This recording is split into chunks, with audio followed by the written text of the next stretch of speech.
Hello. Sounds like a better connection. Yeah. It's really bad here. I don't have Wi-Fi here. We are in the middle of nowhere, so. Oh, were you out in the forest or something? I always forget about it until the moment that I'm asked it, because I just live here for a week now. So. Where'd you move to? Yeah, it's a small place in the Netherlands, so it's very quiet and very nice, but it's very remote. Yeah, I guess so.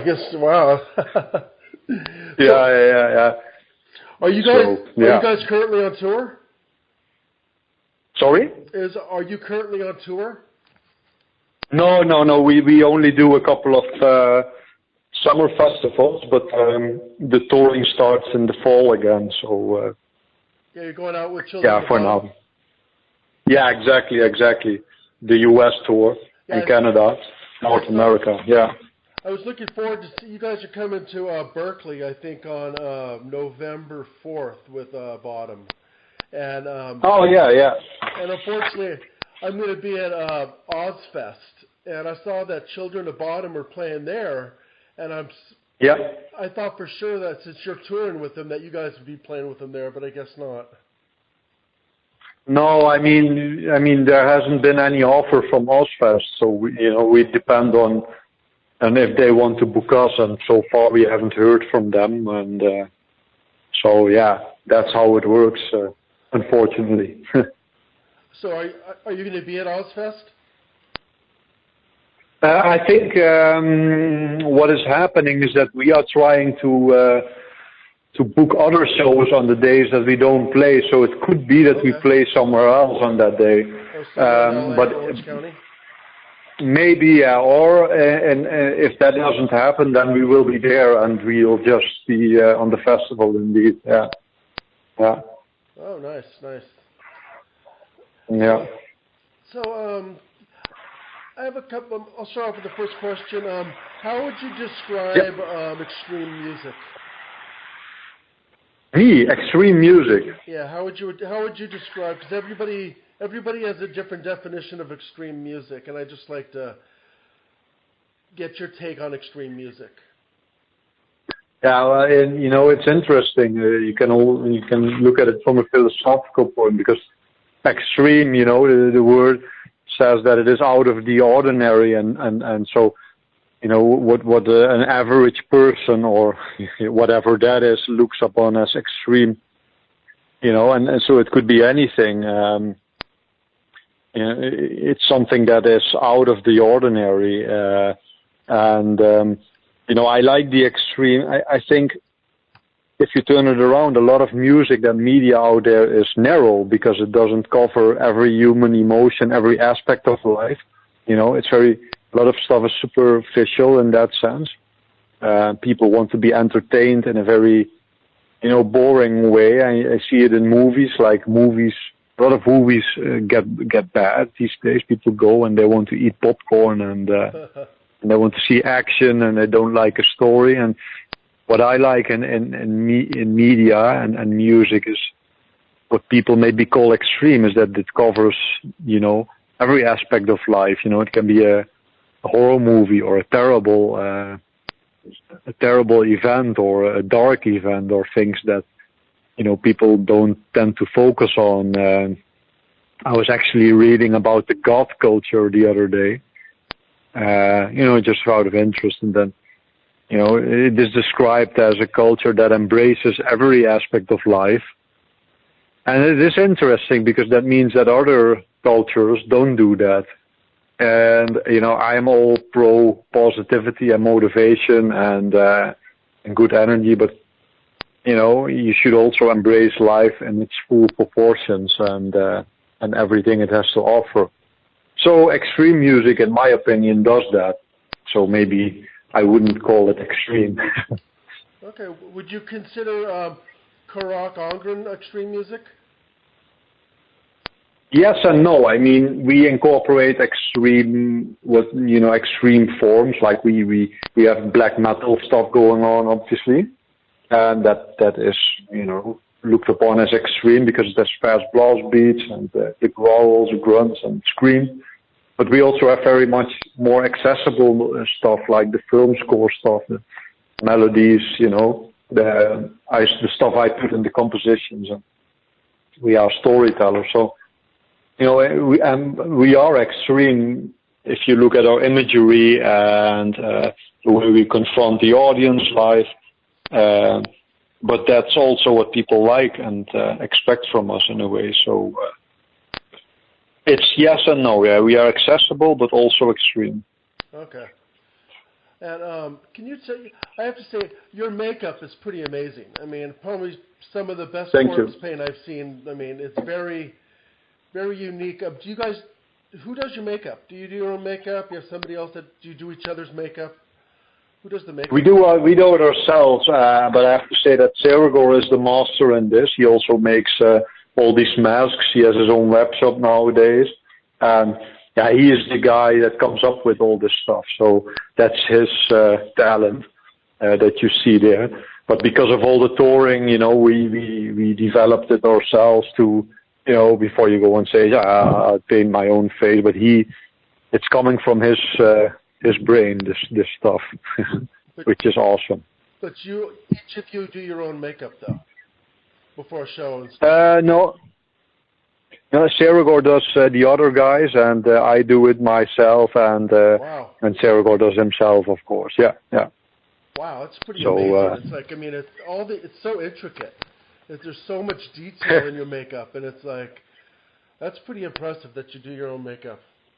I mean, it's cool. Thank you. To look in the mirror and to be able to do all that. How long does it take? Yeah, it depends. It's like 15 minutes or something. Wow, that's not bad.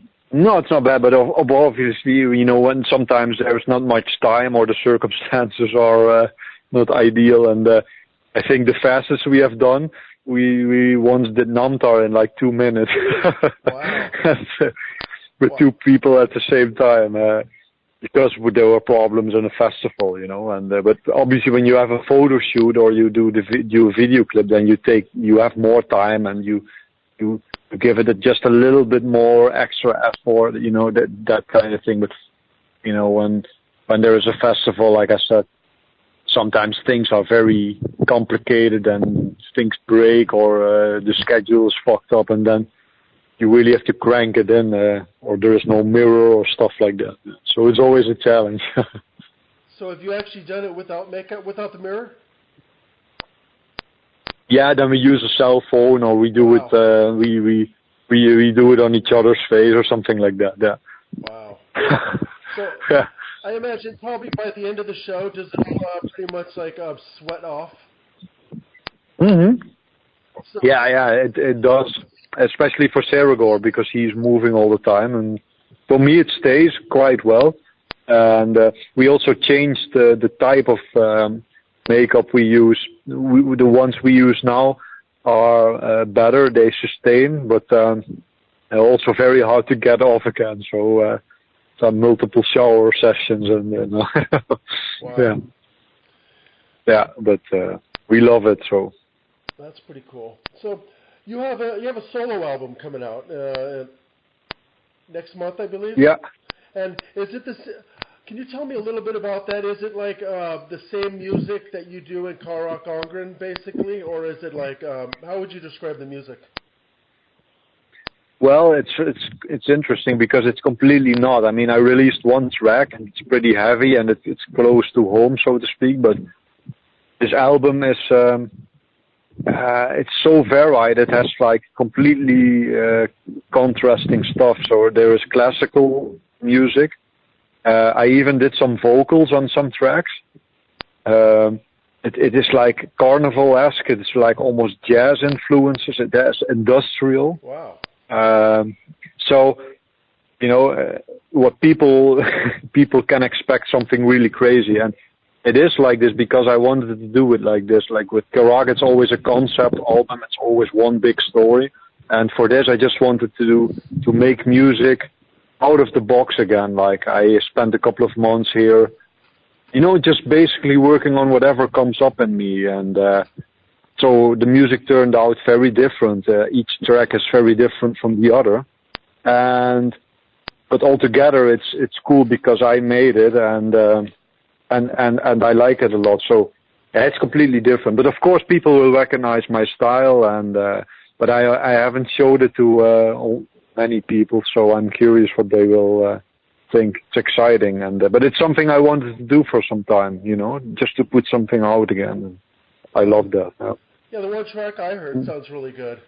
I'm looking forward to listening to the rest. It's like, so it's not a concept album. It's just individual songs. Yeah, it's individual songs, and for every song I have written a little, note or story and some background, because, for example, there is a song where, I composed it about a young boy that learns to fly. So, that's why that's what the song sounds like, and I describe how it progresses. And another song is very, very aggressive, and it's very industrial. And then I describe that I created that to work out to, so it's like a completely, almost like a diary, or with some tips and some thoughts. So it's like, it's not a concept, it's not a story, it's just something I worked very hard on, but it's also a bit new, I guess.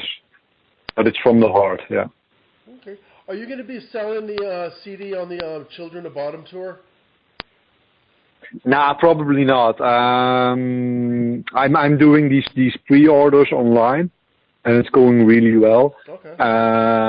And it's also, for me, it's like a test to see, like, do people, a lot of people want to buy it or not, and depending on that, I know how much to make and to, but I don't have any plans to sell it on tour. Okay. So, yeah. Are you going to be releasing it on iTunes and Spotify and stuff? Maybe I'm looking into, because I'm on Bandcamp, and I'm really happy with that system, because people can listen, but they can also buy it if they like it. And so for now I focus there on that. The other platforms they are really cool too, but they are also massive. And for me, I mean, this is, compared to Karak Anglen, this is like a small thing I'm doing, and but maybe it grows. I'm curious to see what will happen with the CD and how people will react to it. So far, it's very good. And maybe I'll take it to another level.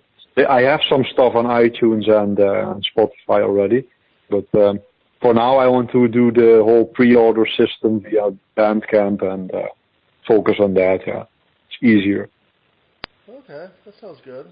And who else played on the album? Only me. So you did everything. I did everything. I use samples. I use my voice. I do everything. Yeah.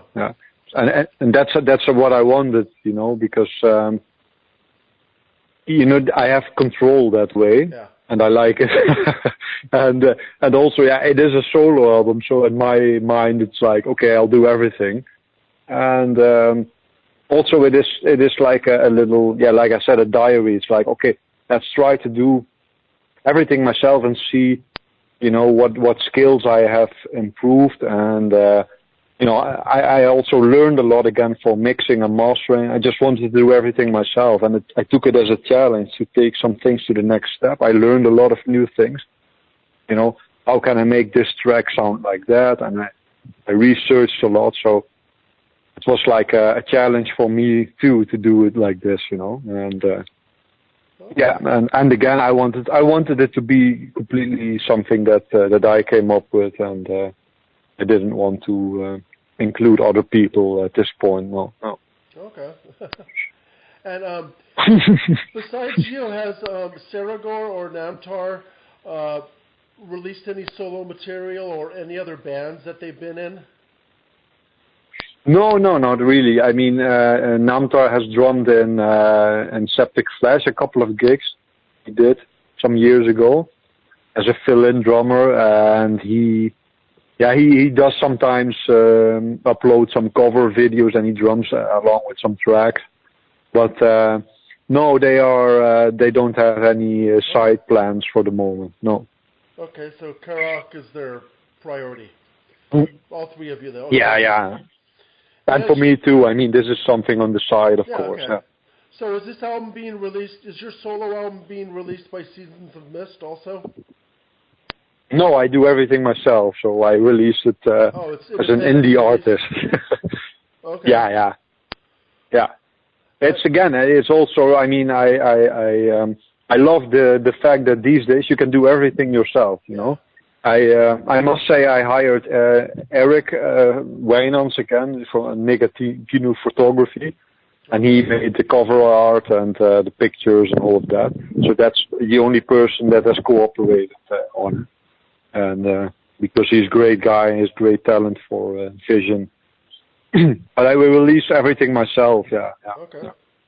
And for the photos for the solo, are you going to use the makeup or not? Or is it just going to be like the one picture you posted? Just the picture without It's going to be like that. It's not going to be makeup? Okay. Because, I thought a lot about it, and the reason is like, because the album has so many different colors that I just wanted a neutral image for it. And it's also, in a way, it's like a portfolio for me, because I work a lot with other bands and other projects. I do short films. So it's also a way to, to give people an impression of the stuff that I do.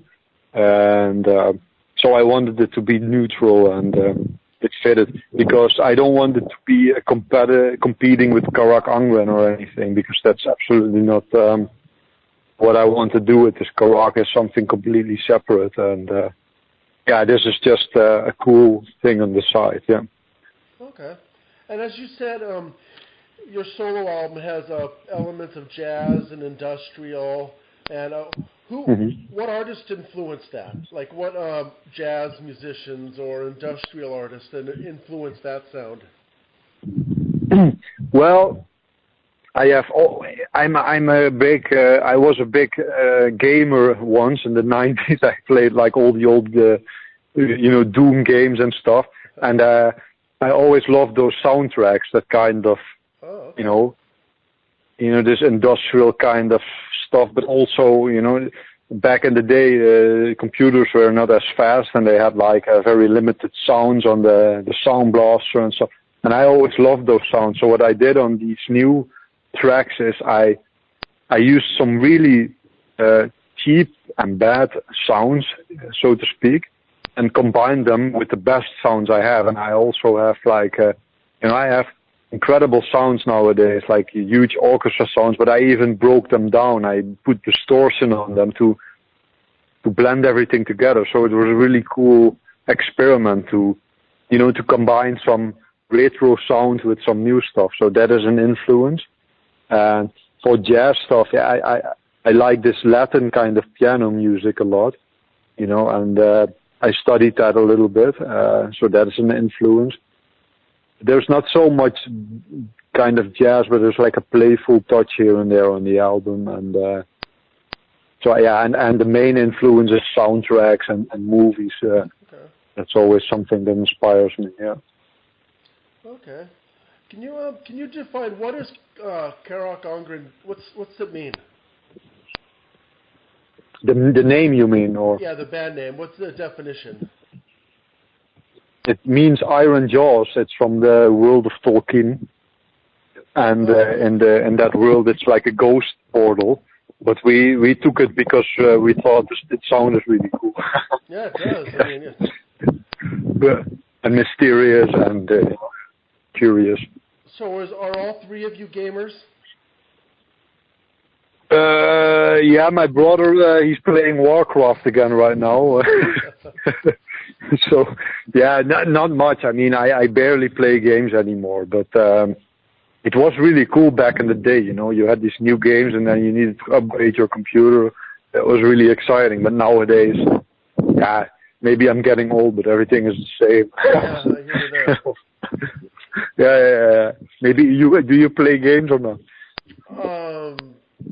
Yeah, PlayStation games. I mean, just like the horror games, Resident Evil, and that's all great. that, all that. I never really got into the Warcraft. My daughter, she's a Sims junkie. She's 11 years old. She plays Sims 24/7. She's if she could actually morph into the Sims world, I think she probably would. She's I mean, she's 11 and she's already like a video game junkie. And she also plays Minecraft. There's another one called Five Nights at Freddy's. A lot of so I like playing games. It's kind of a nice escape from life. You just kind of like tune into a game and you go off in your own little world and your own. I just don't have an opportunity that much to do that. I have 3 kids. So. No. I hear you. I understand.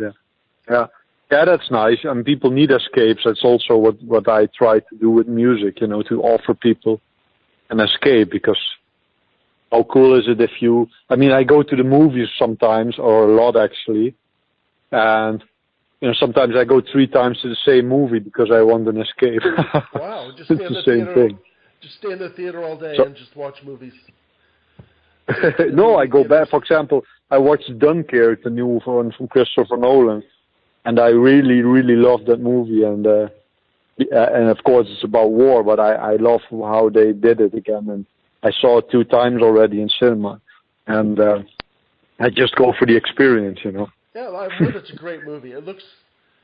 Yeah, I used to go to movies a lot, and it seems like only movies I go to now are kids' movies. But that movie looks really good. It looks kind of like a Saving Private Ryan-esque. Yeah, but to me it's like a completely new way of storytelling. It's almost like a documentary, but with full-blown tension and never lets you go. So some people don't like it because it's like it's not what you expect, you know. From a movie you expect usually like there's a main character and there's like a natural progression. And here all these things are mixed up, so that's really cool. I love it. I like these things. Nice. So you said earlier that you got done doing some festivals with Karak Angren. What festivals did you do recently? We played in Italy, Colony Open Air. We played with Full Force in Germany. We did Numirock in Finland. And we did another festival in Sweden. And the coming Thursday we play in Germany again. It's called Wolfside. It's a nice, kind of smaller festival. So yeah, we had some gigs here and there. Yeah. So do you prefer playing festivals or individual cities more? Well, I like them both. It's like a cliche answer maybe, but they both have something, because on the festivals, you know, you can address a lot of people at the same time, and you have a big stage and more possibilities with light and prop. But the club shows are really cool too, because they are more intimate, and the sound is usually a bit better. You know, you can do more because the clubs are, they are. Some clubs are really good. They have really good soundboards and halls. So, yeah, they both have something. To be honest, although the club shows are more intimate, so that is kind of cool. I look forward to the US tour, for example, because I like to play as much as possible. Yeah, you guys have been out in the US quite a bit, huh? I think you were just out. Sorry. Here, I think you were out in the you were out in San Francisco. I think. 6 months ago, or whatever, you played at the DNA Lounge. And, we have been. It's like indeed. Yeah, it's not so long ago. September, I think. It was only a year. Yeah. Who were you with on that tour? Mayhem, or? No, it was. We played with Rotting Christ, and Marduk was supposed to play, but they had to cancel because of passport problems. And after that, we played with Cataclysm. It was like September and October last year. Okay, yeah. You know about when Marduk was supposed to play out here last year, right? You know, I mean... Yeah. they were supposed to play at the Metro, and they ended up canceling the show because of accusations with the with Marduk and the Nazi stuff and all that bullshit. Yeah. I mean, it's like, stupid shit. Yeah, I know. It's like, it's ridiculous. Yeah, I heard about it. Yeah, it happens more and more these days. I'm not happy about it. Yeah, I know. It's like, I know it's ridiculous. It's like, but yeah. So what was I going to say? So what else is going on with the? You have anything else coming up for the band? Anything else going on? Yeah, we are really working hard on preparing, improving our live show again, especially for the new tour. And, we are building new stuff, trying out new ideas. And so that's what we're doing in the background to give people a new kind of show again, improved show, not just play the new songs, but, add some elements. So that's what we're working on. And, basically then it's just we want to get out because right now it's a little bit boring because we haven't played that much. So we are all a bit like in cabin fever mode, like, I want to play. But I think we will be very busy from October on because, we get offers every week and we discuss the best offers and, that's basically what we're focused on to get this show rolling again. Yeah. Have you ever played with Children of Bodom before? No, never. So looking forward to it. It's a nice step for us because they are obviously, they have a very good career, and for us it's like a nice opportunity to reach new fans because that's the challenge these days because. Everyone is on social media all the time, and I don't know if you have noticed, but if you go online, it's very difficult to get to. At the same time, everything is online, but it's very difficult to discover new things because everyone is in their own bubble, and so it's really good to get out as a band and reach new fans and. Touring is the way to do it, it has always been. Yeah. Yeah, it's true. I mean, you guys are fortunate that, because with Facebook and YouTube, and how do you think bands promoted themselves before social media, before Facebook and YouTube and all that social media? I mean, Yeah. I mean, then they depended more on the record labels, of course. There were just a handful. So what you focused on as a band then was like, sending your music constantly to record labels. And the cool thing now is that you can, what I said with my solo album, I upload my stuff. I can make my own CDs, and it's very easy these days. But the other side of this is that everyone can do it, so there is like a huge oversaturation of information. And also, like only a couple of years ago, when you post something on Facebook, it could go viral. But now almost not anymore because, a lot of bands and labels, they pay for advertisement, and that's the only way to reach people. So the internet is also getting more and more controlled in that way. So I see things shifting, and that's what I meant earlier. Like, what worried me is that, sometimes we announce shows and then we hear people, like they didn't even know we played because the information doesn't reach them because maybe their Facebook gets flooded with advertisements and stuff like that. So the internet is also changing, and but I see it as a challenge. Let's see what comes up in. Yeah, definitely. Do you feel it's important to step out of your comfort zone when it comes to writing songs? Yeah, definitely. Yeah. Because else you get stuck in the same thing. And in my experience, to do that, to step out of your comfort zone, you come back stronger at it again. Because you pick up new skills or you pick up new interesting ideas. So yeah, I try to do that. and at the same time develop what's already there. Huh? Yeah, like there's certain bands that don't really have to, like you got like AC/DC and like Iron Maiden, even though they kind of put out some albums that they've kind of gone the opposite direction. But AC/DC, pretty much they have those same chords, same sound from day one. But I think it kind of breaks up the monotony and makes it more exciting when a band comes out with something different that you wouldn't expect. Yeah, the idea always is to keep the elements that really work well, and at the same time develop it. It's like you don't put the same food in your stomach every day, probably. So but it's still your stomach. So and that's how I see it. Like when I look at albums we have written, I always look at example, the Funerary Dirge of a Violinist. Like it's a really cool song. There's a lot of melodies. It works well. So and you try to keep these things, but at the same time you look at other instruments. You look at new themes. So you try to make a blend of what's already there and what is new. And I don't like to completely change the sound. And a lot of bands have done that as well. And sometimes it fails miserably. Yeah.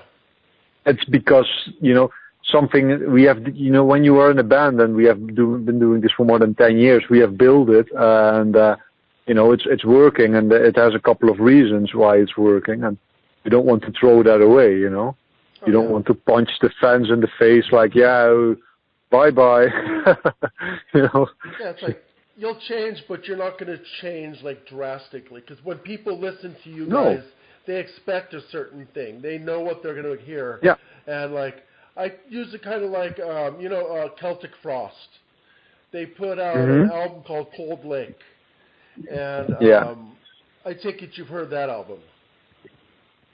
No, I'm sorry. Check out Cold Lake. It's like they completely changed. They almost went like 80s glam rock kind of. Just changed the whole style, the whole look and everything. I mean, it didn't. I didn't mind the album, but the hardcore Celtic Frost fans, they kind of looked down on them on that, even though they.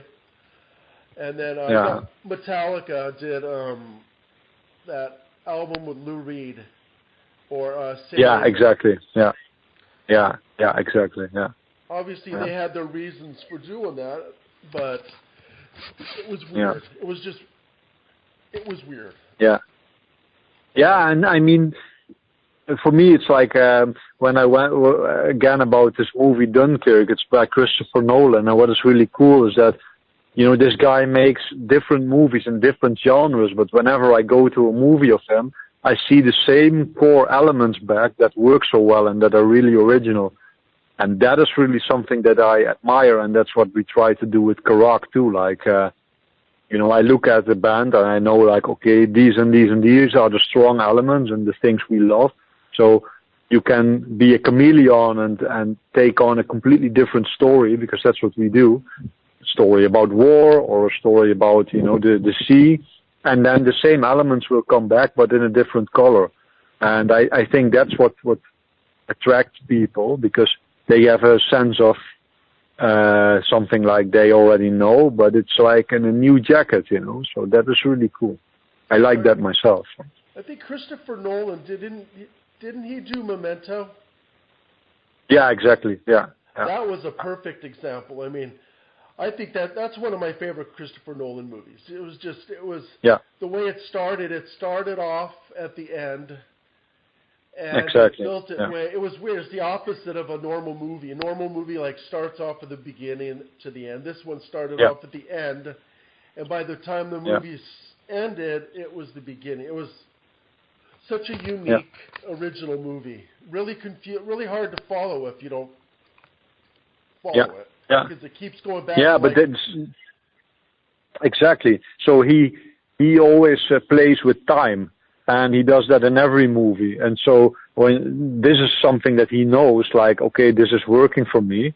And so even when you go to Dunkirk, which is about war and real events, he even plays with time again, So there is Memento a little bit. definitely. And have you ever experimented with different instrumentation that you have never previously used during the recording of any of your albums? Yeah. I mean, it's a lot of digital instruments, but on the last album, I did orchestration for XDO, this band. I had the privilege to create a whole score. Yeah, exactly. Okay. And because of this nature, the Roman world, I was looking at new, exciting and exotic instruments.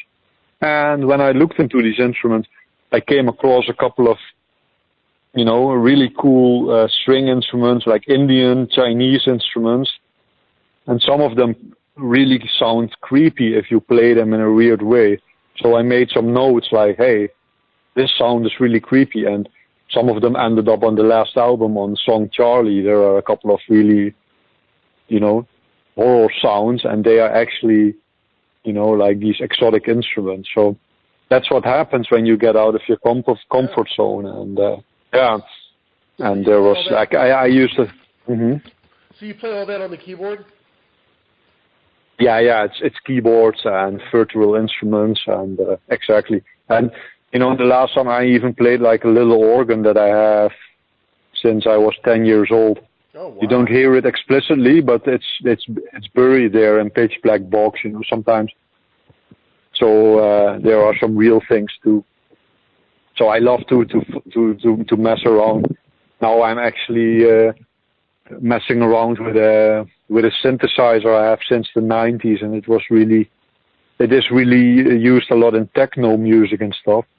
But you can get really aggressive and cool sounds out of it, industrial kind of way. So, I'm always trying to look for diversity. Yes. So, how many keyboards do you take with you on tour? Nowadays, only one. It has become less and less. Okay, so you put everything into one keyboard. Yeah. And, I'm going to be honest, a lot of it is on a backing track because it's like full orchestral scores. Okay. And, you cannot play that live. You need 28 hands. Yeah, that's true. So what I do is I put a lot on the backing track, and I play the parts that need to stand out and that fit with my performance. So, obviously some piano parts and stuff. And this way the sound is really cohesive live, and it works really well. Yeah. So has Karak always been a three-piece? Yes. We have always worked with live musicians, and the reason for it is that we have all been playing in different bands when we were younger, and we were really happy with how things were rolling with the three of us. We are very different individuals, and we all have our strengths and weaknesses, so to speak. Like Sergor is really he's like the actor on stage, and he's really visual. And I'm the composer, and Namtar is the drummer, the machine, the mechanic, and that works really well together. And we have tried with 4 members and stuff, but it doesn't really work. So we decided to keep it this way and work with live musicians. And now we have someone very steady on live guitars for 2 years already, okay. And his name is called we call him the Butcher, but he's from another band called Mescaline, and he's a really, really brilliant guitar player. And he's also really, he comes on tour with us, and he makes playing with the band a priority. So, that is really cool. And we always have a lot of people surrounding the band, that help out. And so it's the 3 of us, but we couldn't do it without all the help and support from, a dedicated team and friends and family around. Yeah. And what about bass players? I mean, do you have the bass tracks pre-recorded, or do you not use bass, or what? It's all pre-recorded? Yeah, we always use bass, And it's funny because people always say that bass is lacking also on the album, but you know, I write really heavy bass lines also on the last album. There is like this pretty aggressive bass in there, and it's recorded by it's like it's recorded on the album.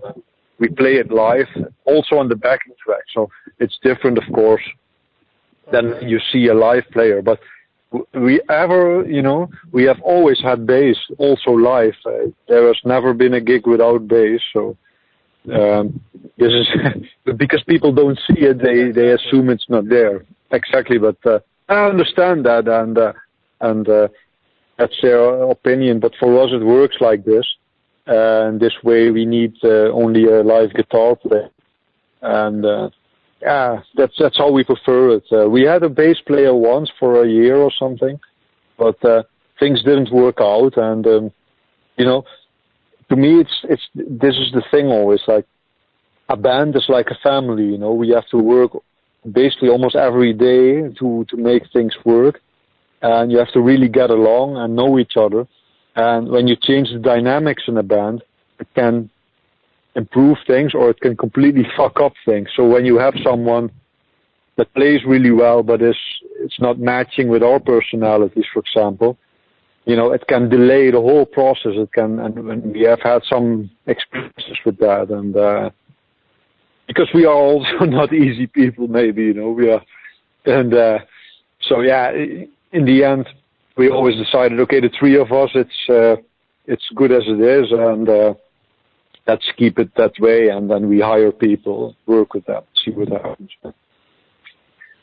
So, have you guys ever played with an actual orchestra? No. We've used a live violin player on the albums, but also in a couple of shows. Nikos Morvidis, very cool guy. And that's it. Okay. So you consider yourself I saw one thing, horror metal and symphonic black metal. Yeah. Okay. Well, yeah, I like to call it horror metal nowadays because what we do is we tell horror stories through our albums, and we use black metal, but also death metal. There's industrial metal, so. And the symphonic black metal genre, to me, when I hear this term, symphonic black metal, I don't like the term because this genre, whatever this has been so oversaturated in the 90s and 2000s. Like, you obviously had a couple of big successful bands, but you had also a lot of smaller bands and not always as good. So to me, this genre doesn't mean anything. And horror metal maybe doesn't mean much either, but for us it's like, okay, we play metal and we have a lot of influences and we tell horror stories, so for us it really fits and feels better to call it that way. Do you feel that your genre of music gets a bad rep? Because some people say that black metal, it's any band that plays keyboards isn't real black metal. How do you feel about that? Yeah, I mean, these people, they tell their own stories, and they have insecurities about themselves probably, and they project it on their musical taste. Because, if I like rap music in this particular way or that particular way, I don't care what anyone else is saying or playing or doing. Yeah, it's amazing because some of the best black metal bands, like Dimmu Borgir, Cradle of Filth. There was a band that I used to like way back called Graveworm. Yeah, exactly. Yeah. There's a lot like Karak, and it's like it actually it kind of takes the monotony out of it and stuff. I mean, rather than the blast beats and the it makes it different, makes it better. Yeah. I mean, to me, it's also like this. I mean, we never pretended to be a band like Marduk or Mayhem, because those are completely different bands from a different era, and I have huge respect for these bands. We have toured with Marduk, for example, but they are a completely different beast. If you say like, Karak Anglin and Marduk is the same genre, it's really weird because that's not doing right and not right to us. I mean, of course, we are in the extreme metal genre, but we are such completely different bands in a way. There are some similarities, but that's it, stylistically, you know. And so I understand that, you know, we don't go out and say like, yeah, we are pure black metal or whatever that is, because it is not like that. And B, you know, we don't really care about that. And so the people who are, you see it all the time. They say like, oh, this band sucks because they don't sound like that. Yeah, of course, you know, if you eat French fries and you get angry because it doesn't taste like chicken, yeah. You know, it's like, yeah, to me that's like so obvious, but it's some people are a bit limited. I think. Like, I've been listening. I read a review somewhere where the new Venom Inc. album came out. It has Mantis and Abaddon, and everybody's like, "Oh, it sucks. It doesn't sound like Venom." It's like, you know, even Cronus's solo Venom stuff. I mean, it's it's funny how people think it's like that. They have a new band that they should sound like they did 25, 30 years ago. I mean, it's just, I mean, it's still them. I mean, every band, it doesn't matter who it is, every band changes. I mean, they change their style. They're still the same band. And it's just,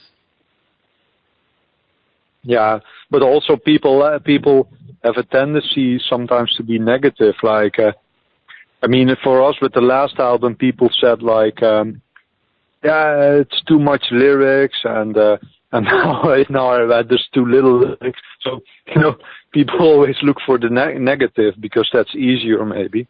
Yeah. And it doesn't matter. You get used to it. And yeah, of course. I mean, maybe I like one particular album by a band, but it also has to do with how you are doing yourself. You know, when you're 15 and you listen a black metal album for the first time, it gets hardwired in your brain. And that's going to be the very special thing. So, of course, everything afterwards is going to be at least half as impressive. That's just how it is. And that doesn't have anything to do with that band, but it has to do with your brain. But you have to know that, obviously, to realize that. So, yeah. Like, well, the first question I asked you was about extreme metal. And I asked that because lately I've been really, really fascinated with the whole like Norwegian and Scandinavian black metal, where I've been watching interviews about what is extreme music. Some people are like, oh, it's like it's the music, it's the corpse paint, it's the burning of the churches, it's the So I've always been kind of, I mean, just because, I mean, you guys don't go and burn churches, and you don't like back in the day, like Mayhem with Euronymous and Varg and stuff. It's like, but people think that if you're black metal, you should be like burning churches and doing all that stuff. And it's like, I'm just super fascinated with all that stuff. I mean, it's just, I watch YouTube stuff hours and hours about the black, and then I just found out about Christian black metal. That's another thing that it took me a long time to wrap my head around. Yeah. Yeah. I mean, it's like, I mean, I listen to the music because it's good. I don't dive deep into the lyrics and stuff. And I listen to some of that. I mean, I don't mind it. I mean, it's, but I feel, I don't know, I just kind of feel bad for those guys because they get the general black metal crowd looks down on them. All the bands like Watain just had nothing but horrible stuff to say about them. And yeah. I mean, in a way, I understand this because it's like, you know, you go to a wedding in your swimming suit, you know. Yeah, exactly. Yeah. Yeah.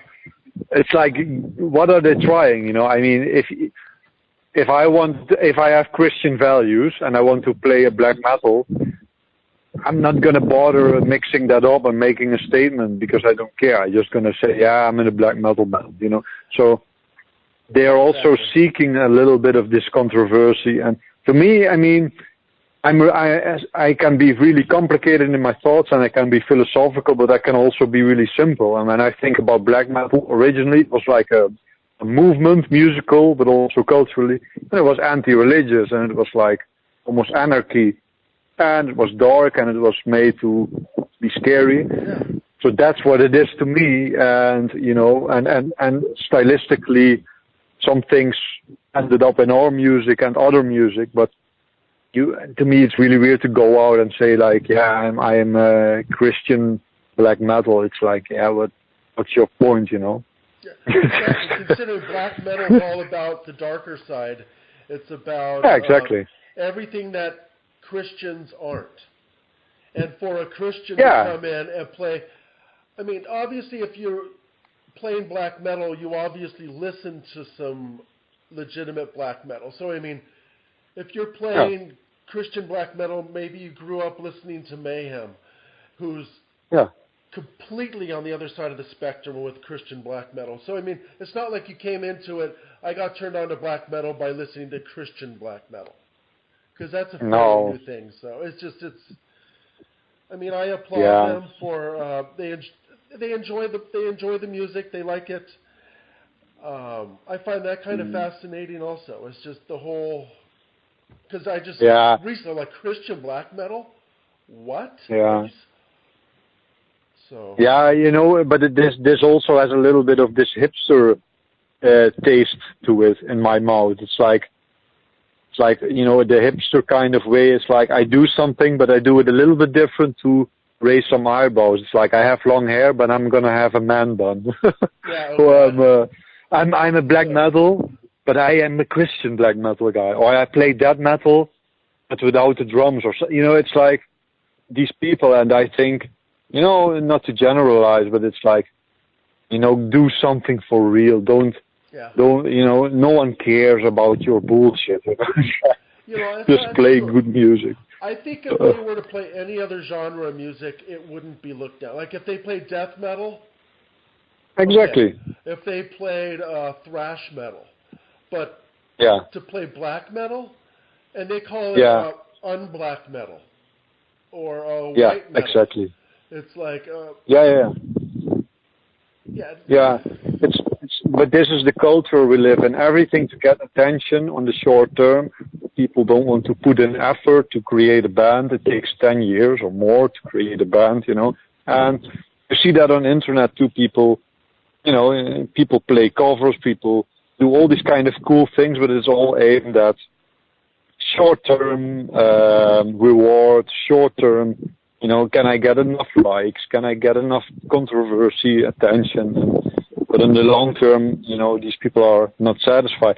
I wonder if these bands, are they going to put in 20 years of hard work to establish something? Or is it just to raise some eyebrows by calling it Christian? I don't know. Yeah, probably. That's true. Yeah. And that's the challenge of this time, I think, Wow, yeah. Yeah. Okay, well, so is there anything else you would like to add? No, I think we covered a lot, huh? Okay, I just want to thank you very much for spending time with me to talk. And thank you. It was very nice talking. No, it was great interesting. Talking. Sorry it took so long all these days, keep canceling and stuff. It's just, thank you for being patient. Yeah, no problem. Yeah, I like, and thanks for the questions, and look forward to read. Yeah, I definitely what I'll do is, if you don't mind, on Facebook, I'll send you my email address. If you don't mind, if you can send me a couple band pictures, pictures promoting your solo album, and then maybe a couple of Karak photos or so. Yeah, cool. Yeah. Send me your mail, and then I'll gather that. Yeah, cool. Okay, and then we'll I record all these conversations, and then I transcribe them. Yes. I'm not terribly great at transcribing, so that might take a while. So once it gets posted, I'll send you a link to it. That's cool. Looking forward to it. Excellent. And I'll send you my email, and it was good talking to you, man. Yeah, it was good talking as well. Have a nice day. You too. Hope to see you. Bye-bye. Okay, bye-bye.